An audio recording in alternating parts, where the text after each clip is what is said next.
Disclaimer: ang video tutorial na ito ay base lamang sa personal kong kaalaman at karanasan, ngunit hindi po ako eksperto sa larangan na ito. Hangad ko lang po ay makabahagi ng aral sa iba. Hello guys! Once again, nagbabalik RQY Graphic TV and welcome.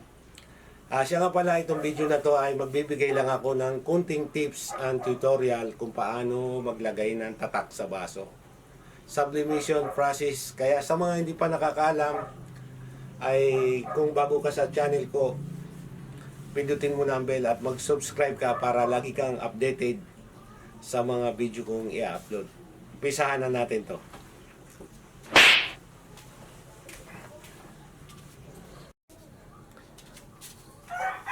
Hello mga loads.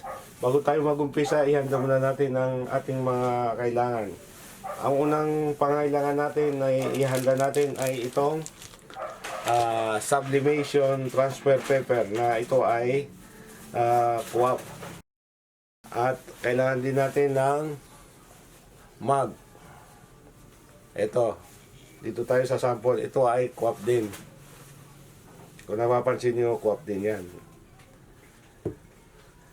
Kailangan din natin ng thermal tape. Ito ay hindi rin ito nalulusaw sa init. Itong thermal tape. Ito. Of course, kailangan din natin ng computer. Ito. Kailangan natin ng computer.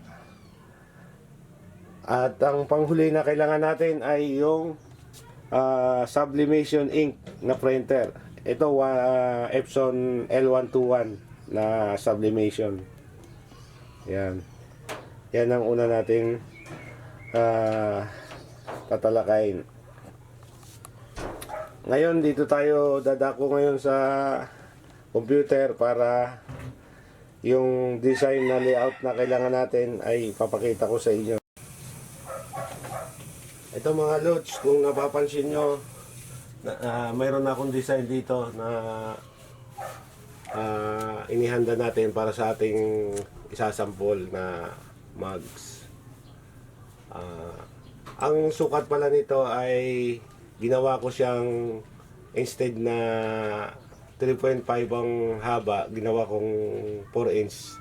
So 4 by 8 ang ano nito, ang haba nito para full sublimation. Ngayon kung hindi siya full sublimation, 3.5 ang taas niya, 8 ang lapad niya. Ito para hindi masayang, idadagdag ko tong isa pang design para hindi sayang ang papel natin. Kung tutusin, kung hindi siya full sublimation, kaya ng 3 ang design sa bawat isang A4 size. Ngayon mga loads, magpo-print na tayo para maumpisa natin agad.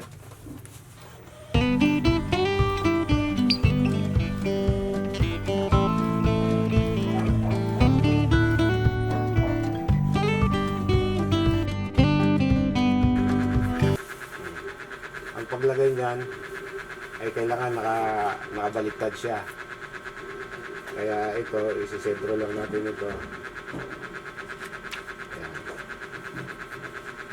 Para full sublimation siya, i-align lang ninyo yung allowance ng baso. Ayan.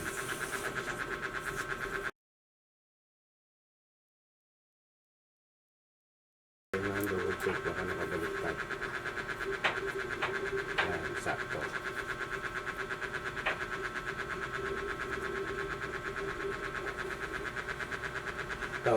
Ito mga loads, paandarin natin.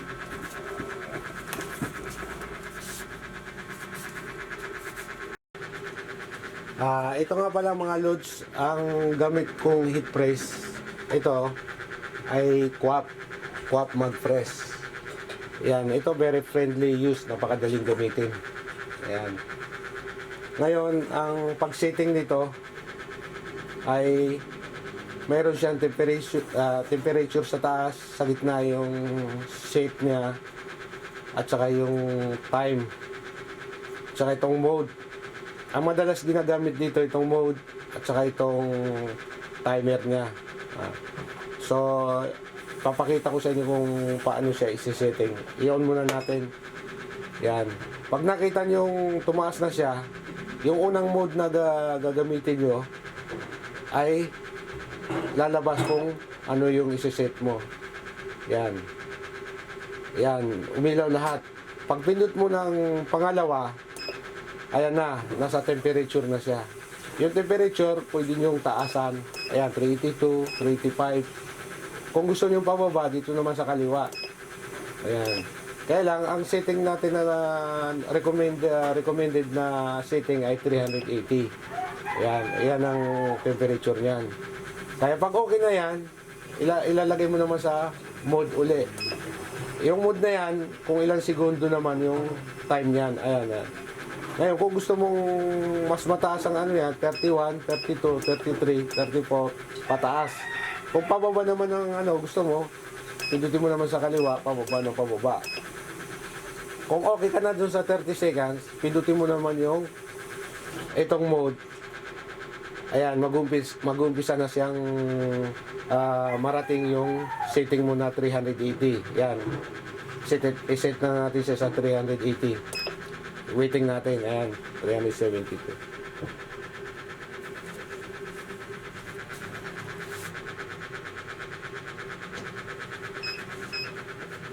Ayan. Pwede na. Pwede na siya. Ano, testing na natin.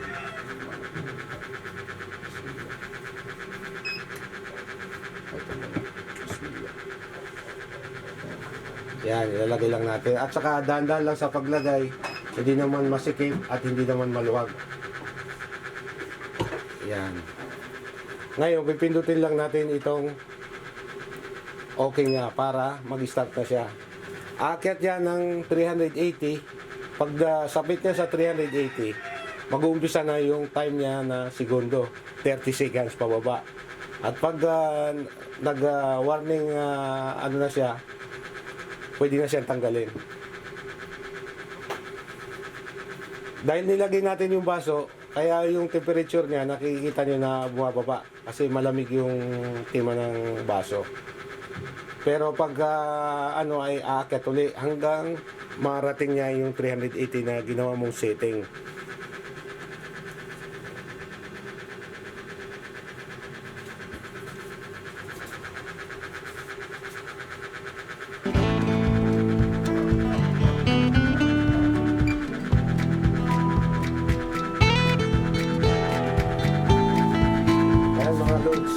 Maganda yan sa mga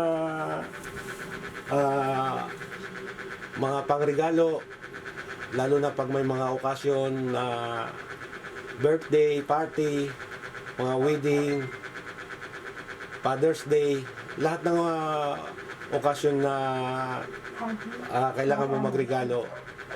Ito na malakas ang kitaan. Nauso to sa mga Father's Day, yan ang madalas nilang ino-order. Ayan na, mga loads, umakyat na siya. Ang inahanap niyang init ay 380. Pag nakita na niya yung 380, naabot na niya, ayan, magre-reduce na siya hanggang sa masapit na niya ang segundo.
Ayan mga loads, 380. bababa na siya. Pagsapit ng 380 ang temperature. Ayan na. Ayan. O, kita nyo, lumipat na siya 蓝 sa 牙已 segundo. 断开。蓝牙已连接。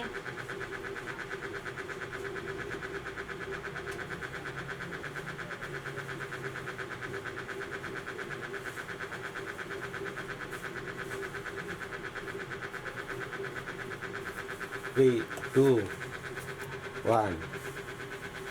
Ayan na mga loads, tatanggalin na natin siya. Ayan na. Ayan. Ngayon, sasalangan natin ang panibago.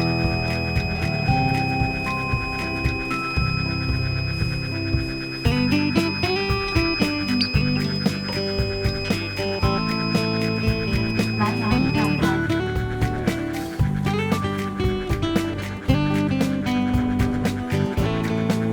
Ito. 蓝牙已。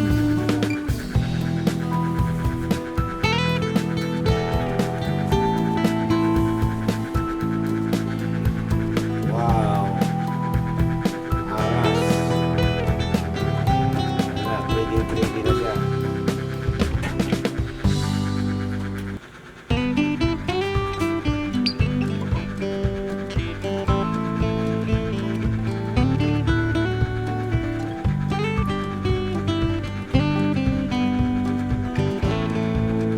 Ayan, mga loads, 3D yan.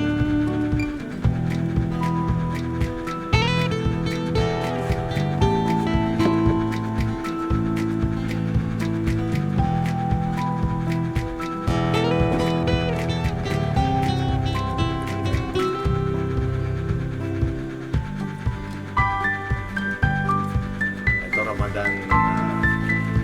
Nalalapit na kasi ang Ramadan, kaya ito yung napili kong design. Sa linggo ay mag-uumpisa na ng Ramadan.